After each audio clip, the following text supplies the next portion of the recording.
¿Alguna vez te has preguntado qué ocurrió realmente en los últimos días de la vida de Jesús? No lo que nos contaron en la escuela, sino lo que la Biblia revela con detalles que estremecen el alma. Porque detrás de cada paso hacia la cruz hay un llamado urgente para tu corazón. Este no es un video más, es una advertencia espiritual. Porque si no entiendes el poder oculto en la Semana Santa, podrías estar perdiendo el mayor propósito que Dios diseñó para tu vida. Miles de personas celebran esta semana sin saber que están repitiendo gestos vacíos. Pero tú, que estás aquí, no viniste por casualidad. Dios te trajo. Él quiere abrir tus ojos. Vamos a recorrer juntos cada día, desde el Domingo de Ramos hasta la última cena, y revelar lo que nadie te dice, los códigos espirituales, los gestos proféticos y las decisiones eternas que se tomaron en silencio. Y cuidado, porque mientras Dios prepara tu redención, Satanás prepara tu distracción. Quédate hasta el final, porque en cada parte de este video hay una clave para tu transformación espiritual. Y antes de seguir, un favor sincero. Más del 80% de las personas que ven nuestros videos aún no están suscritas. ¿Te das cuenta? Si este contenido toca tu alma, no te vayas sin suscribirte.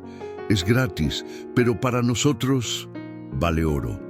Y activa las notificaciones, porque vienen más verdades bíblicas que van a cambiar tu forma de vivir la fe. Ahora sí, prepárate, porque lo que vas a descubrir puede marcar tu eternidad. En esta travesía sagrada, el corazón se abre a algo que el mundo no comprende del todo. El poder transformador de una semana que cambió la historia para siempre. La Semana Santa no es apenas una tradición ni una sucesión de ritos antiguos. Es una invitación directa de Dios a mirar de frente o misterio más profundo del Evangelio. Desde el Domingo de Ramos hasta la última cena, cada momento nos habla, nos confronta y nos transforma. Y aunque muchos han escuchado hablar de estos eventos, pocos se detienen para ver lo que realmente está detrás de cada paso de Jesús en su camino hacia la cruz. Es ahí, en el detalle, donde se esconde una revelación que puede cambiar nuestra vida espiritual para siempre. Para comprender la magnitud de esta semana, debemos mirar atrás, al comienzo del ministerio de Jesús. Su mensaje no se limitaba a la letra de la ley, sino que revelaba el espíritu de la palabra. Mientras los religiosos de su tiempo defendían normas rígidas, Jesús enseñaba con amor, perdón y misericordia. Y no lo hacía desde un púlpito frío, sino a través de parábolas sencillas que hablaban directo al corazón. Era como si dijera: mira, Dios no quiere solo tu obediencia, Él quiere tu corazón, tus lágrimas, tus luchas.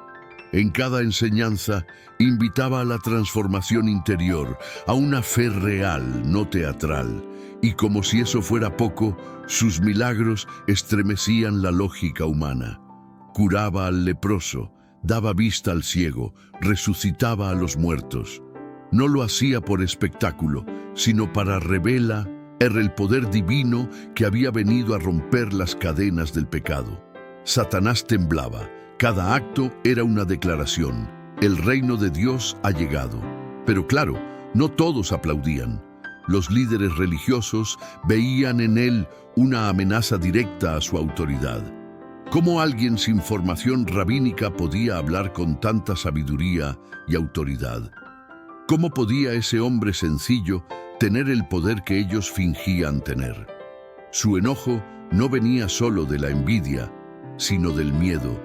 Miedo a perder el control, a que el haber era el poder divino que había venido a romper las cadenas del pecado. Satanás temblaba. Cada acto era una declaración. El reino de Dios ha llegado. Pero claro, no todos aplaudían. Los líderes religiosos veían en él una amenaza directa a su autoridad. ¿Cómo alguien sin formación rabínica podía hablar con tanta sabiduría y autoridad?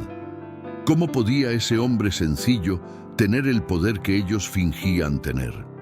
Su enojo no venía solo de la envidia, sino del miedo. Miedo a perder el control.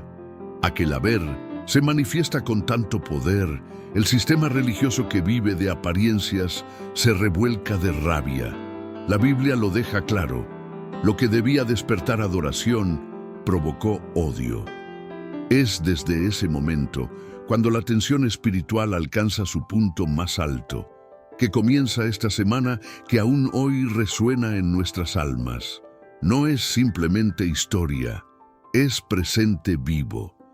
Y si abrimos los ojos espirituales, veremos que cada día de la Semana Santa nos habla hoy, porque el mensaje de Jesús no está encerrado entre páginas antiguas. Vive, respira, arde. Así que acompáñame paso a paso.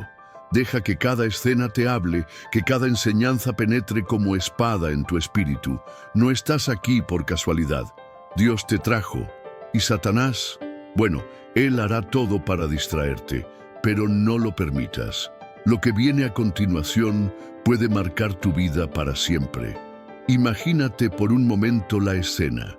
Una casa de luto, el ambiente cargado de tristeza y los rostros de Marta y María marcados por el dolor profundo. Su hermano, Lázaro, había muerto hacía ya 4 días. 4 días. El cuerpo estaba en la tumba, sellado, envuelto en los paños de la muerte. Y sin embargo, en medio de esa oscuridad, llega Jesús. No corriendo, no con prisa, sino con calma, como quien sabe exactamente lo que Dios ha determinado en el cielo. Este momento, relatado en la Biblia en Juan capítulo 11, no es solo un milagro, es una revelación directa del poder de Dios sobre la muerte y un golpe frontal contra la desesperanza sembrada por Satanás. Cuando Jesús llega a Betania no encuentra solo lamento, encuentra una expectativa, una fe fragmentada pero viva en el corazón de Marta. Si hubieras estado aquí, mi hermano no habría muerto. Juan 11:21. Qué frase tan humana, tan cercana a nuestra realidad. ¿Cuántas veces no le hemos dicho a Dios algo parecido? Y es ahí donde Jesús declara una de las frases más potentes de toda la Escritura. Yo soy la resurrección y la vida. El que cree en mí, aunque esté muerto, vivirá. Juan 11:25. Ese no fue solo un consuelo, fue una declaración de guerra espiritual, porque cuando Jesús proclama vida, Satanás tiembla. La muerte pierde su aguijón y la esperanza comienza a brillar incluso en el valle más oscuro. Y entonces llega el momento. Jesús se acerca a la tumba, profundamente conmovido. Algunos dicen que lloró por Lázaro, otros por la incredulidad de los presentes, quizás por ambas razones. Pero lo cierto es que cuando clamó con voz potente, «Lázaro, sal fuera», el universo entero se detuvo y el muerto salió caminando. Envueltos aún en vendas, los pasos de Lázaro se convirtieron en un eco de victoria que resonó hasta en las regiones celestiales. Los testigos no podían creer lo que veían. Algunos cayeron al suelo adorando, otros corrieron a contar el milagro, pero también hubo quienes, cegados por el orgullo religioso, vieron en este acto no una señal del cielo, sino una amenaza personal. Aquí es donde se revela algo profundo. No todos celebran cuando Dios actúa con poder. La Biblia nos muestra que muchos, al ver el milagro, corrieron a los fariseos para denunciar a Jesús. ¿Te imaginas? En lugar de glorificar a Dios, se aferraron a sus posiciones, a su religiosidad muerta, a su miedo de perder poder. Satanás trabaja así, siembra orgullo donde debería haber rendición. Y fue precisamente después de este milagro que las autoridades religiosas decidieron matarlo. No por lo que enseñaba, sino por lo que representaba. La vida que Jesús traía desenmascara. Va la muerte que ellos escondían detrás de sus túnicas y títulos. El milagro de Lázaro no fue solo una antesala de la Semana Santa, fue una declaración profética. Jesús no solo trajo vida a un hombre muerto, sino que mostró que ningún sepulcro tiene la última palabra sobre los hijos de Dios. Cada uno de nosotros tiene tumbas internas, relaciones rotas, sueños olvidados, fe apagada. Y así como Lázaro oyó su nombre, tú también puedes oír a Jesús llamarte hoy: sal fuera. Porque el mismo poder que resucitó a Lázaro sigue activo. No hay oscuridad que Dios no pueda invadir con su luz. No hay muerte que no pueda ser vencida cuando Él habla. Pero eso, claro, incomoda. Y donde hay vida, Satanás siempre intentará sembrar división. Por eso, lo que sigue a este milagro no es solo celebración, es conspiración. Aquel día, Jerusalén vibraba. Las calles estaban repletas, las voces se alzaban y los corazones ardían con una mezcla de esperanza y expectativa. Jesús se aproximaba a la ciudad santa, no con ejército ni coronas, sino montado en un burro. Puedes ver la ironía divina. El creador del universo, el Rey de Reyes, eligió entrar de forma humilde, casi silenciosa, nada de carruajes dorados, nada de demostraciones de poder humano, solo un hombre y un burro. Pero detrás de esa simplicidad se escondía una de las declaraciones más poderosas de la Biblia. He aquí, tu rey viene a ti, manso y sentado sobre un asno. Zacarías 9:9. Ese momento no fue improvisado, fue profetizado. Prepara, y lleno del propósito eterno de Dios. La multitud gritaba: «Hosana al Hijo de David». Extendían sus mantos en el suelo, agitaban ramas de palma y olivo como quien recibe a un libertador. Ellos creían que Jesús venía a liberarlos del yugo romano. Pero Él venía por algo mucho mayor: liberar sus almas del yugo del pecado, del engaño de Satanás, de la esclavitud espiritual que ni ellos mismos reconocían. La gente clamaba con emoción, pero muchos no entendían lo que realmente estaban celebrando. Y eso también pasa hoy.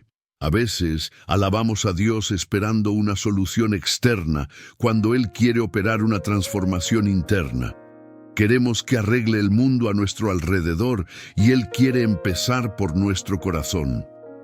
Jesús no corrigió sus expectativas en ese momento. No gritó: «No he venido a derrotar a Roma». No, Él los dejó celebrar, porque sabía que muy pronto esos mismos labios que cantaban Hosana gritarían: «Crucifícale». Es duro, pero es la verdad. El corazón humano es voluble. Satanás lo sabe. Por eso siempre ha trabajado para que adoremos a Dios por interés y no por rendición, que busquemos milagros, pero no al Dios de los milagros. Jesús entró en Jerusalén sabiendo todo esto, y aún así fue, porque su amor no depende de nuestro aplauso, sino de su misión. Él sabía que no venía a conquistar con espada, sino con cruz. El burro también tiene algo que enseñarnos. En aquella cultura, los reyes usaban caballos para ir a la guerra, pero burros para sellar pactos de paz. Jesús eligió el burro para decir: «No vine a destruir, sino a reconciliar». Él no buscaba tronos terrenales, sino corazones arrepentidos. Y esa lección sigue viva hoy. Cada vez que intentamos imponer la fe con fuerza, olvidamos que nuestro Maestro vino con mansedumbre. Dios no grita, no empuja. Él entra montado en un burro, esperando que lo recibamos no por imposición, sino por amor. La Biblia está llena de estos símbolos que nos invitan a reflexionar sobre la forma en que Dios obra, sin ostentación, pero con poder. Mientras Jesús avanzaba, la ciudad entera se conmovió. «¿Quién es este?», se preguntaban muchos. Algunos decían: «Es el profeta de Nazaret». Otros lo reconocían como el Mesías. Pero lo importante no es cómo lo veían ellos, sino cómo lo ves tú. Porque aún hoy Jesús se acerca a nuestra vida, no con fanfarria, sino con ternura. No para aplastar a nuestros enemigos, sino para arrancar de raíz el pecado que nos separa de Dios. Y cuando se acerca, Tú decides, extiendes tus ramas de adoración o cierras tu puerta. Esa entrada triunfal fue el inicio del fin y al mismo tiempo el comienzo de nuestra redención. Era temprano en la mañana cuando Jesús regresó al templo, el lugar que debía ser casa de oración, refugio del alma, espacio de encuentro con Dios. Pero al llegar, lo que encontró fue otra cosa: ruido de monedas, animales por doquier, gritos de vendedores y rostros endurecidos por la avaricia. Lo sagrado había sido convertido en negocio. El corazón del culto, emplazado por ganancias. Y en ese momento, el celo por la casa de su padre lo consumió. La Biblia dice en Mateo 21, 12, 13, que Jesús volcó las mesas de los cambistas y echó fuera a los que vendían, declarando: «Mi casa será llamada casa de oración, pero vosotros la habéis hecho cueva de ladrones». Este acto no fue un simple arrebato emocional. Fue una declaración espiritual contra un sistema que había olvidado a Dios en nombre de la religión. Jesús no estaba peleando contra el comercio, estaba confrontando la corrupción del alma, el uso del nombre de Dios para fines personales. Porque eso, querido discípulo, es uno de los mayores triunfos de Satanás: disfrazar de religiosidad lo que no pasa de ser manipulación. El templo seguía en pie, las escrituras seguían abiertas, pero el corazón estaba lejos. Jesús vino a corregir eso, y aún lo hace, porque hoy también hay templos que necesitan ser limpiados, no de animales, sino de apariencias. La escena fue impactante. Nadie se atrevía a contradecirlo en ese momento. Y no porque gritara, sino porque hablaba con autoridad.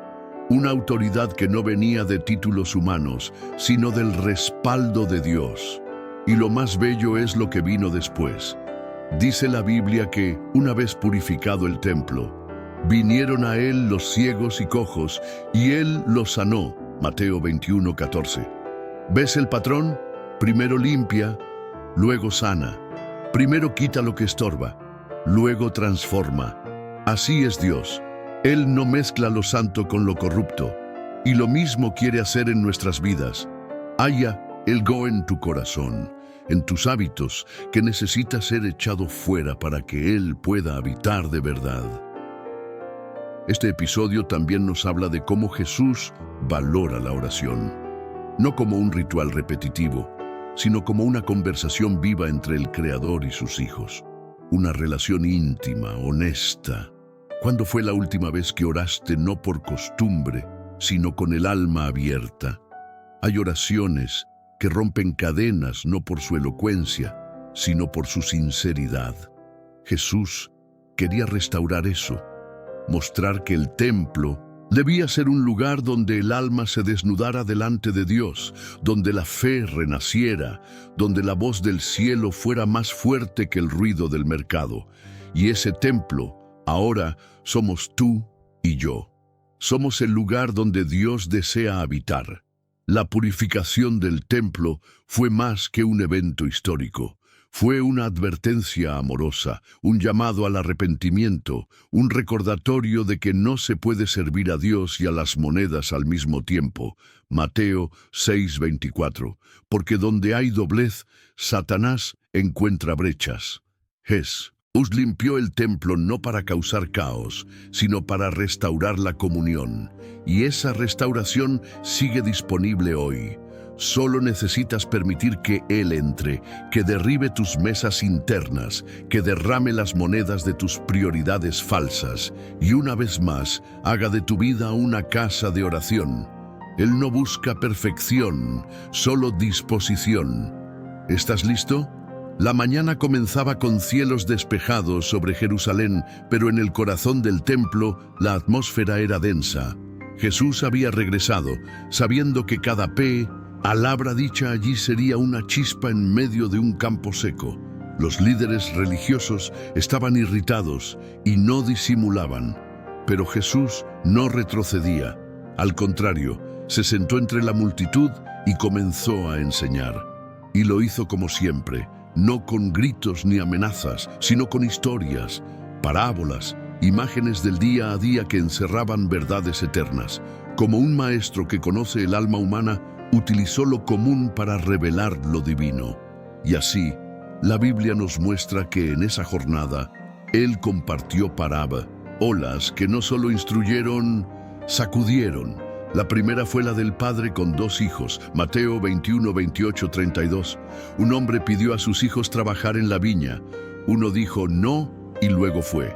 El otro dijo sí y no fue. ¿Quién hizo la voluntad del Padre?, preguntó Jesús. El primero, respondieron todos.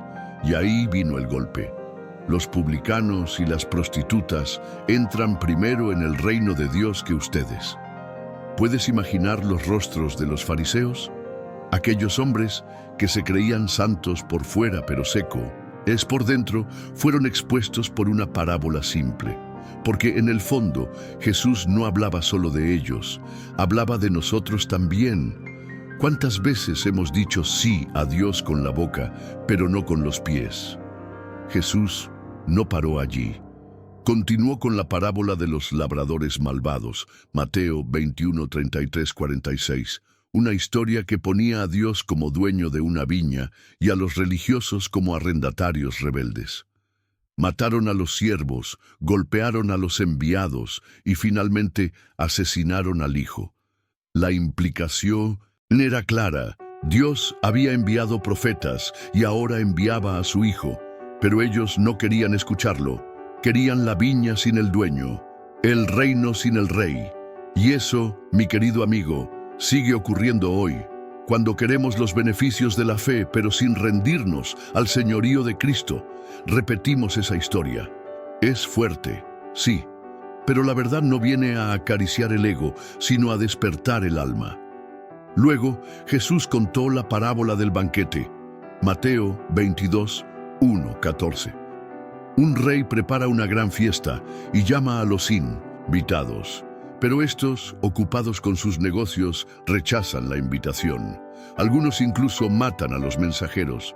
El rey entonces abre las puertas a todos, buenos y malos. La sala se llena, pero uno entra sin vestimenta adecuada y es echado fuera. La lección: la gracia es abierta pero no barata. Dios invita a todos, pero espera que entremos transformados, con vestiduras de humildad, fe y arrepentimiento. Satanás adora cuando pensamos que podemos estar en la presencia de Dios sin cambio algún. Pero el Evangelio nos llama a vestirnos de Cristo, Gálatas 3:27. Ese día, Jesús no solo enseñó con palabras, enseñó con coraje.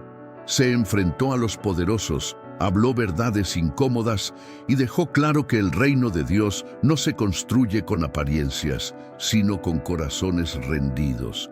Las parábolas no fueron cuentos para entretener, fueron bombas espirituales que explotaban donde más dolía, en la autosuficiencia, el orgullo, la religiosidad vacía, y aunque muchos no quisieron oír, otros sí. Porque cuando el alma está dispuesta, una sola parábola puede romper años de engaño. Ese día, en Jerusalén, Jesús nos mostró que el reino no es para los que se creen dignos, sino para los que se reconocen necesitados.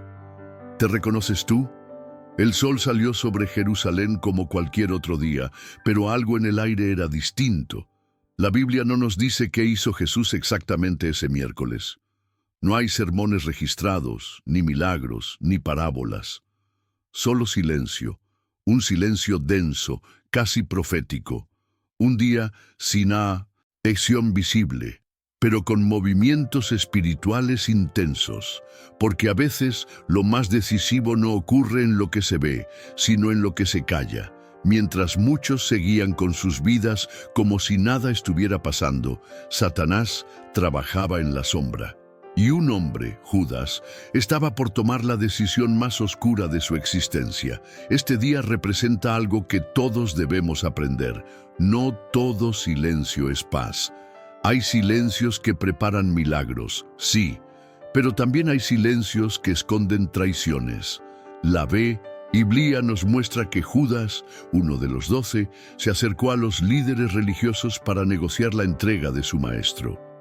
Por 30 monedas de plata, pactó con ellos el arresto de Jesús. 30. ¿Te imaginas? El precio de un siervo según Éxodo 21:32. No solo lo traicionó, lo rebajó. Le puso precio a la sangre del Cordero de Dios. Y lo más fuerte es que lo hizo con una cara de discípulo, caminando con Jesús, escuchando sus enseñanzas, compartiendo el pan. A veces el enemigo no está fuera, sin o al lado. Judas no era un personaje lejano, era un rostro familiar, y eso es lo que hace esta historia tan perturbadora. ¿Cómo alguien tan cercano a Jesús pudo venderlo? La respuesta no es sencilla, pero sí profunda. Judas había alimentado en silencio la ambición, la decepción, tal vez la frustración de que Jesús no fuera el Mesías guerrero que esperaba. Y como muchos, se volvió vulnerable a las susurrantes estrategias de Satanás. Él no se manifestó con cuernos y fuego, sino con una oportunidad, de conveniente disfrazada de lógica, envuelta en urgencia, y Judas cayó. No fue de un día para otro, fue una erosión interna, lenta, silenciosa, como muchas caídas hoy. Este día nos invita a mirar hacia adentro. ¿Qué se está gestando en el silencio de nuestro corazón? ¿Qué pensamientos hemos tolerado que quizás no vienen de Dios? Porque la traición no comienza con la acción, sino con la intención. Y Dios, en su misericordia, nos alerta antes de que el abismo se abra. El silencio del miércoles Santo es un espejo. Nos confronta, nos llama a vigilar lo que nadie ve, lo que no publicamos, lo que sentimos en secreto, porque ahí es donde se define la fidelidad. Jesús no necesitaba saber lo que Judas tramaba. Él ya lo sabía, pero aún así lo amaba. Y ese amor es lo que hace esta historia más dolorosa y más gloriosa. Mientras Judas sellaba su pacto con las tinieblas, Jesús seguía preparando su corazón para lo que vendría. No huyó, no se escondió, esperó, porque sabía que todo estaba dentro de el plan eterno de Dios. Y tú, al igual que Jesús, también serás traicionado alguna vez. Personas cercanas pueden herirte, palabras pueden apuñalar más que espadas, pero recuerda esto. Si Jesús enfrentó el abandono y el engaño, es porque sabía que la redención se construye también en medio del dolor.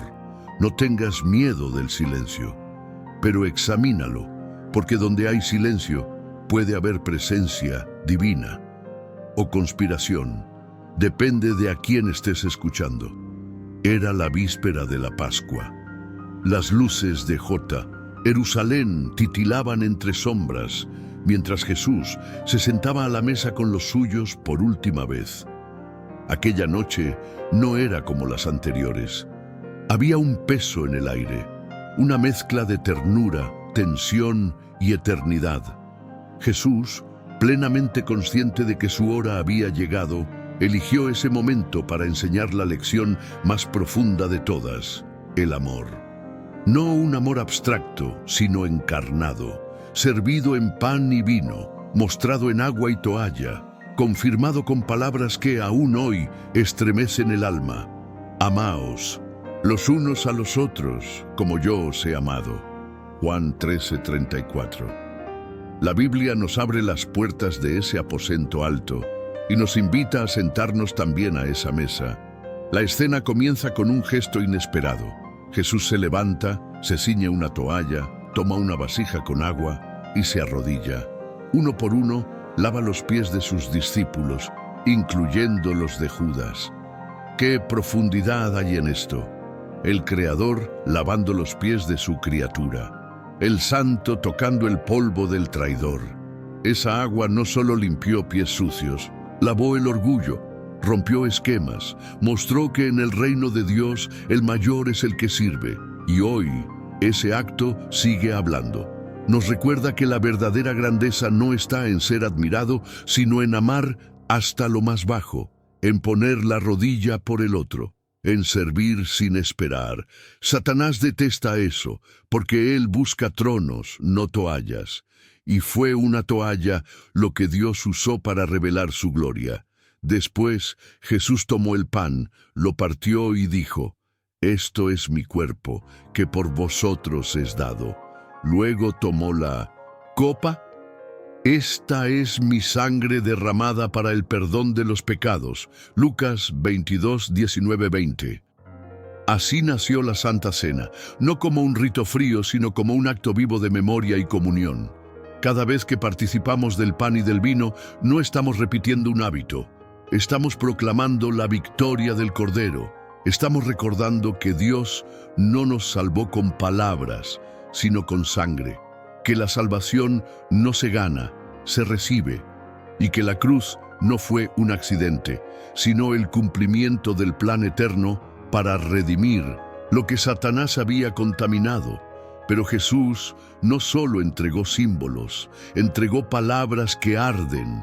Predijo la traición de Judas. «Uno de ustedes me entregará», dijo, y el silencio cayó como plomo. Uno tras otro se preguntaban: ¿seré yo? Porque cuando la luz de Dios brilla, todos somos confrontados. Jesús sabía que Judas lo entregaría, y aún así le dio el pan. Ese es el tipo de amor que desconcierta, el que no abandona, incluso sabiendo que será abandonado. Luego miró a Pedro y dijo: «Antes que el gallo cante, me negarás 3 veces». Pedro se ofendió, pero más tarde caería. Porque todos caemos, Lucas. La Biblia no es la historia de héroes perfectos, sino de débiles alcanzados por la gracia. Antes de salir, Jesús les dejó un nuevo mandamiento. No una sugerencia, no una recomendación, un mandamiento: que se amen los unos a los otros como yo los he amado. Ese es el verdadero distintivo del cristiano. No cuántos versículos sabe, no cuán elocuente predica, no qué tan perfecta es su doctrina, sino cuánto ama, cuánto sirve, cuánto perdona. La última cena fue el cierre de una etapa y la apertura de un camino donde el amor no es emoción, sino entrega, donde la fe no se proclama solo con los labios, sino con las manos que lavan, los pies que caminan al Calvario y el corazón que dice: «Hágase tu voluntad, Dios». Terminada la cena, Jesús se levantó con calma y condujo a sus discípulos hacia un lugar familiar, el huerto de Getsemaní, al pie del Monte de los Olivos. Era de noche, y aunque el mundo dormía, el cielo entero contenía el aliento, porque lo que ocurriría allí no era solo el inicio de la pasión, era la mayor batalla espiritual jamás librada. Jesús sabía lo que venía, sabía que Satanás estaba cerca, que los soldados venían, que el beso de Judas ya estaba marcado. Pero antes de enfrentar todo eso, decidió orar, porque incluso el Hijo de Dios, en carne, buscaba fuerzas en la comunión con el Padre. La Biblia dice que comenzó a entristecerse y angustiarse, y en gran manera. Mateo 26, 37. En esse momento vimos a humanidade de Deus e a divindade do homem, unidas numa só agonia. Padre mío, si es posible que pase de mí esta copa, pero no sea como yo quiero, sino como tú. Mateo 26, 39. Esta oración no fue de debilidad, sino de rendición. Jesús no estaba huyendo del sacrificio, estaba abrazando el dolor, pero dejando claro que su alma también sangraba. Esa copa representaba todo el peso del pecado, todo el abandono, toda la ira divina, y Él la ató. María por nosotros. ¿Puedes imaginar eso? Cada lágrima que has derramado, cada culpa que has sentido, cada pecado que te avergüenza, estaban allí, en esa copa. Y Jesús la miró y dijo: sí. Mientras tanto, sus discípulos dormían, no por indiferencia, sino por debilidad, porque la carne es frágil, aunque el espíritu esté dispuesto. Mateo 26, 41. Y entonces llegó Judas, con un ejército improvisado de sacerdotes, guardias y espadas. y lo que debería ser un arresto formal se transformó en una escena de traición inmortal. Judas se acercó y besó a Jesús. ¿Con un beso entregas al Hijo del Hombre?, preguntó Jesús. Lucas 22:48. Ese beso aún resuena en la historia como uno de los gestos más fríos y simbólicos. No gritó, no lo empujó, lo besó. Satanás no siempre ruge, a veces susurra y se disfraza de afecto. Jesús, sin resistencia, se entregó, no porque fuera débil, sino porque entendía que estaba cumpliendo el plan de Dios. Mientras tanto, Pedro, impulsivo como siempre, desenvainó su espada y cortó la oreja de un siervo, pero Jesús lo detuvo. «Guarda tu espada», dijo, «porque los que a espada matan, a espada morirán». Mateo 26:52. El reino no se impone con violencia, sino con obediencia. Desde ese instante, el caos reinó. Jesús fue llevado de un lado a otro como un criminal, y mientras eso ocurría, Pedro lo seguía de lejos. El mismo que había dicho, «Aunque todos te abandonen, yo no lo haré». Ahora se escondía entre las sombras, y cuando una criada lo reconoció, él negó conocer a Jesús 3 veces, tal como su maestro había predicho. Al tercer canto del gallo, los ojos de Pedro se abrieron, y el peso de su traición lo aplastó. Salió y lloró amargamente. Lucas 22:62. Porque cuando negamos a Jesús, con actos, con palabras o con silencio, algo dentro de nosotros también se rompe. Pero incluso ahí, Dios no nos abandona. Getsemaní no fue solo un lugar, fue un cruce de caminos, entre la voluntad del hombre y la de Dios, entre la traición y la fidelidad, entre el mie, do y la obediencia. Jesús eligió la cruz cuando aún podía huir, eligió ser entregado cuando aún podía esconderse, eligió amar cuando sabía que sería odiado, y eso lo cambia todo, porque si Él pudo decir sí en el momento más oscuro, tú también puedes decir sí en tu valle. No importa si has negado a Dios como Pedro, no importa si has caído dormido como los discípulos, hoy aún puedes volver. Y Jesús, el mismo que fue arrestado sin luchar, está dispuesto a restaurarte. Si tú te rindes como Él. Luego de ser arrestado en Getsemaní, Jesús fue llevado bajo escolta, no ante criminales, sino ante los supuestos guardianes de la fe. Aquella noche las calles dormían, pero el Sanedrín, el consejo religioso judío, estaba despierto. No para orar, sino para tramar. O melhor da religião, julgando o Filho de Deus. A Bíblia diz que o levaram direto à casa do sumo sacerdote Caifás, Mateus 26:57. Ali, reuniram-se os principais líderes religiosos, não para buscar justiça, mas para tentar justificar uma sentença que já estava decidida, matar aquele que ousou dizer a verdade. E assim, começou o julgamento mais injusto da história. Não baseado em provas, mas em medo. Não motivado por justiça, mas por orgulho ferido. Testigos falsos fueron llamados. Mentiras se tejieron con habilidad. Acusaciones surgieron de bocas que jamás lo habían oído ensinar. Este dijo que destruiría el templo y lo reedificaría en 3 días. Mateo 26:61. Tomaron palabras simbólicas e espirituais que falaban de su amé, tomaron palabras simbólicas y espirituales que hablaban de su muerte y resurrección y torcieron su sentido para condenarlo. Pero incluso frente a todo esto, Jesús guardó silencio, y ese silencio decía más que 1000 palabras. Era el silencio de la soberanía, el silencio de quien sabe que no necesita defenderse porque Dios es su juez. El sumo sacerdote, irritado por su calma, lo confrontó. Te conjuro por el Dios viviente, que nos digas si tú eres el Cristo, el Hijo de Dios. Y entonces, finalmente, Jesús habló. Tú lo has dicho. Mateo 26:64.